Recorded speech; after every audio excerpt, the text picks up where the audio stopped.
until 6 p.m. At 5:17 p.m., a severe thunderstorm was located near Holly Springs and is nearly stationary.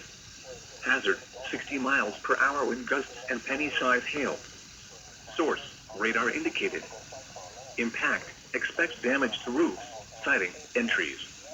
Locations impacted include... Here's Channel 4.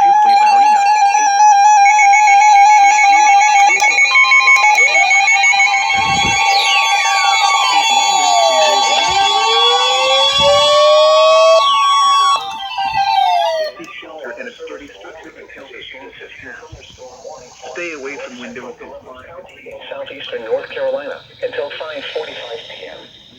At 5:18 p.m., a severe thunderstorm was located over Hillsborough, near Whiteville. Lightning is one of nature's leading killers.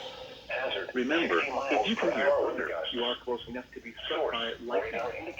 Repeating, a thunderstorm warning has been issued until 6 p.m. for the following counties: Wake, North Carolina. Include Whiteville, Lake Walker, Red Bug, and Hallsborough.